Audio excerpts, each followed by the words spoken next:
नमस्कार, कैसे हैं आप लोग। स्वागत है आपका हमारे YouTube चैनल पर। बिहार की दिन भर की 10 बड़ी खबरों के साथ हाजिर हूं मैं। खबरों की शुरुआत करें उससे पहले हम आपसे अनुरोध करते हैं कि यदि आपने हमारे चैनल को सब्सक्राइब नहीं किया है तो उसे आज ही सब्सक्राइब करें, और ताकि बिहार की ताजा तरीन और राजनीति से जुड़ी हर अपडेट आपको हर दिन मिलती रहे। तो चलिए शुरू करते हैं खबरों की शुरुआत।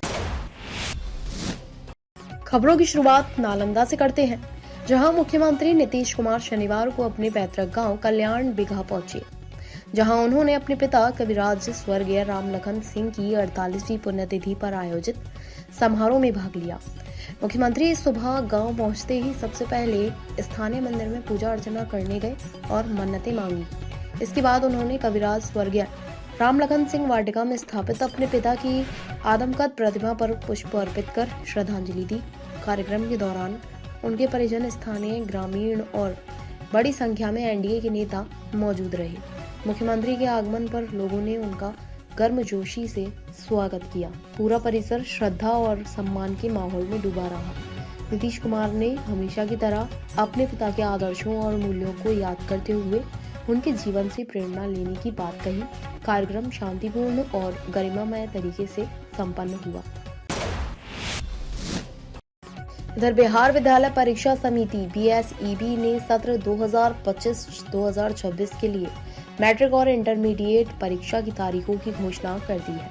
BSEB अध्यक्ष आनंद किशोर द्वारा 29 नवंबर को जारी वार्षिक परीक्षा कैलेंडर के अनुसार इंटरमीडिएट की परीक्षा 2 फरवरी से 13 फरवरी तक आयोजित की जाएगी। इसके बाद मैट्रिक की परीक्षा 17 फरवरी से 25 फरवरी तक चलेगी। बोर्ड ने बताया कि इस बार परीक्षाओं को पूरी तरह कदाचार मुक्त बनाने के लिए AI तकनीक का इस्तेमाल किया जाएगा। AI की मदद से परीक्षा केंद्रों पर होने वाली गड़बड़ियों की पहचान और उन पर तुरंत नियंत्रण संभव होगा। BSEB ने यह भी स्पष्ट किया कि परीक्षा से जुड़ी सभी तैयारियों की मॉनिटरिंग पहले से अधिक सख्ती के साथ की जाएगी, ताकि परीक्षाएं समय पर और सुचारू तरीके से संपन्न हो सके। छात्रों और अभिभावकों ने परीक्षा कैलेंडर जारी होने के बाद राहत महसूस की है, क्योंकि इससे उन्हें तैयारी की स्पष्ट दिशा मिल गई है। इधर पटना में राजद विधायक तेजस्वी यादव के आवास पर शनिवार को महागठबंधन की महत्वपूर्ण बैठक आयोजित हुई। बैठक में सभी घटक दलों के विधायक शामिल हुए और सर्वसम्मति से तेजस्वी यादव को विरोधी दल का नेता चुना गया। यह फैसला आगामी विधानमंडल की बैठक को ध्यान में रखते हुए लिया गया है। राजद विधायक आलोक मेहता ने कहा कि भले ही संख्या बल कम है, लेकिन महागठबंधन के विधायकों का मनोबल पूरी तरह मजबूत है। उन्होंने स्पष्ट किया कि विपक्ष की भूमिका निभाते हुए वे सरकार से हर मुद्दे पर जवाब मांगेंगे और जनता के सवालों को सदन में मजबूती से उठाएंगे। शिक्षा के लिए और जो नए विधायक हैं उनको सत्र से संबंधी जानकारी और उस पर प्रारंभिक जानकारी देने के लिए लगता है कि सर इस सदन में जिस ढंग से संख्या बल कम हुई है, सदन में हौसले पर फर्क पड़ेगा? किस ढंग से मजबूती से उठाएंगे? कोई हौसले पर फर्क नहीं पड़ेगा। जनहित की समस्याओं को मजबूती से उठाया जाएगा और प्रजातंत्र का यह तकाजा है, संख्या कम हो या ज़्यादा, लेकिन विपक्ष को अपनी भूमिका में मजबूती के साथ रहना होता है, स्टैंड लेना होता है जनहित में। इसलिए विपक्ष पूरी मुस्तैदी के साथ अपनी भूमिका में रहेगा। किन मुद्दों को लेकर के सदन में घेरेंगे आप लोग? मुद्दे सारे बहुत हैं और उस पर चर्चा होगी, उसका तय किया जाएगा क्या करना है। खबरों में आगे बढ़ते हैं। भाजपा प्रदेश कार्यालय में शनिवार को BLA का सम्मान समारोह आयोजित किया गया। कार्यक्रम में बिहार के गृह मंत्री और उप मुख्यमंत्री सम्राट चौधरी के साथ भाजपा प्रदेश अध्यक्ष दिलीप जायसवाल भी मौजूद रहे। एनडीए की प्रचंड जीत के बाद पार्टी द्वारा यह कार्यक्रम कार्यकर्ताओं के सम्मान के तौर पर किया गया है। समारोह में दोनों नेताओं ने BLA समेत भाजपा कार्यकर्ताओं को सम्मानित किया और चुनाव में उनके अहम योगदान की सराहना की। नेताओं ने कहा कि कार्यकर्ताओं की मेहनत और प्रतिबद्धता की बदौलत ही बिहार में एनडीए ने शानदार जीत दर्ज की है। मौके पर काफी संख्या में भाजपा नेता और कार्यकर्ता मौजूद रहे और उत्साह का माहौल देखने को मिला। बड़ी खबर मुख्यमंत्री नीतीश कुमार में गृह मंत्री जिला नालंदा से है, जहां जिले के परवलपुर बाजार में शनिवार को बड़ी लूट की वारदात सामने आई है। स्टेट बैंक की मिनी ब्रांच के समीप घात लगाए अपराधियों ने हथियार के बल पर बैंक कर्मी से 3 लाख रुपए लूट लिए और बाइक से फरार हो गए। जानकारी के अनुसार मिनी ब्रांच संचालक रामाशीष प्रसाद उर्फ छोटे यादव बैंक से राशि लेकर अपने ब्रांच की ओर जा रहे थे। इसी दौरान 2 मोटरसाइकिलों पर सवार अपराधियों ने उन्हें पिस्तौल सटा दी और पैसे से भरा बैग छीनकर फरार हो गए। स्थानीय लोगों ने बताया कि अपराधी काफी देर से ब्रांच के आसपास मंडरा रहे थे और मौका मिलते ही वारदात को अंजाम दिया। घटना की सूचना मिलते ही पुलिस मौके पर पहुंची और पूरे जिले में नाकेबंदी कर अपराधियों की तलाश शुरू कर दी है। पुलिस पदाधिकारियों ने बताया कि लूट में शामिल सभी अपराधियों की पहचान कर जल्द गिरफ्तारी की जाएगी। गौरतलब है कि मुख्यमंत्री नीतीश कुमार शनिवार को नालंदा के अपने पैतृक गांव कल्याण बीघा के दौरे पर थे, जिससे इलाके में सुरक्षा को लेकर भी सवाल उठने लगे हैं। कैसे कैसे क्या हुआ खबर, क्या सुने? बैंक से लेकर के आया पैसा, हाँ। कारोबार है तब। और इस जगह का बोले है कि मोटरसाइकिल खड़ा किए हैं, डिक्की खोले हैं, पैसा हाथ में जैसे निकला उधर से दोनों मोटरसाइकिल लेकर गया और बस भिड़ा दिया पिस्टन के डर से भाई तो कोई छीन के भाग गया। छीन के भाग। क्या नाम हुआ आपका? हमारा सर्वर यादव। इधर पूर्णिया के केंद्रीय कारागार में शनिवार सुबह प्रशासन की टीम ने व्यापक छापेमारी अभियान चलाया। जेल के सभी 22 वार्ड, महिला वार्ड और जेल अस्पताल की सघन जांच की गई। अभियान में NDA Rajkumar Gupta, SDM Partha Gupta, SDPO ज्योति शंकर समेत कई थाना प्रभारी और लगभग 60 महिला पुरुष पुलिस बल शामिल थे। एसडीएम पार्थ गुप्ता ने बताया कि जांच के दौरान कोई आपत्तिजनक सामान बरामद नहीं हुआ है। जेल की विधि व्यवस्था पूरी तरह नियम के अनुसार पाई गई है। कैदियों से बातचीत में भी किसी तरह की शिकायत सामने नहीं आई है। जेल परिसर में साफ सफाई और अस्पताल में इलाज की व्यवस्था संतोषजनक पाई गई। उन्होंने बताया कि स्मैक्स केस में पकड़े गए कैदियों के उपचार की भी विशेष व्यवस्था जेल में उपलब्ध है।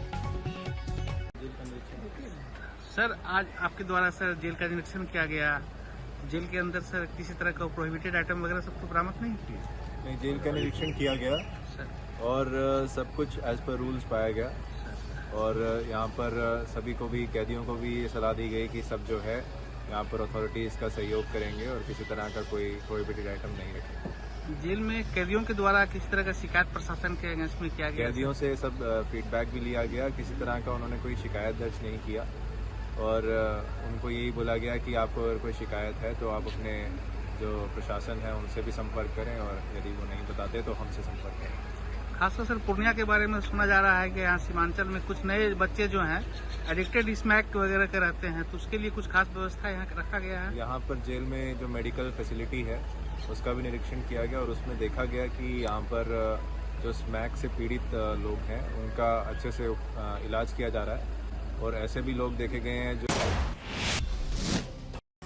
उधर बाढ़ अनुमंडल के अतमलगोला प्रखंड स्थित राजकीय अन्य पिछड़ा वर्ग कन्या आवासीय उच्च विद्यालय में शनिवार को अचानक अफरा तफरी मच गई, जहां स्कूल में धुआं फैलने से 4 छात्राएं बेहोश होकर गिर पड़ी।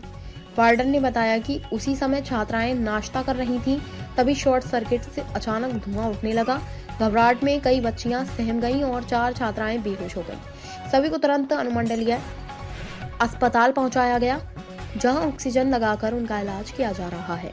घटना की जानकारी मिलते ही विद्यालय के बाहर लोगों की भीड़ जुट गई। पूछे टीचर लोग का शॉर्ट सर्किट हुआ था, वो देख के सिर्फ हदस गई और कुछ नहीं पढ़ाई नहीं, सब नाश्ता कर रही थी और शॉर्ट सर्किट उधर हुआ ना तो ये लोग धुआं देख के खाली हदस गई और ये लोग के कुछ नहीं दिक्कत। ये लोग तो पूरा सेफ है। ये बच्ची लोग हॉस्टल में रहती हैं? हाँ। किस स्कूल में? ओबीसी स्कूल है। यहाँ पे 200 बच्ची है। 210। तबियत खराब कहाँ पर?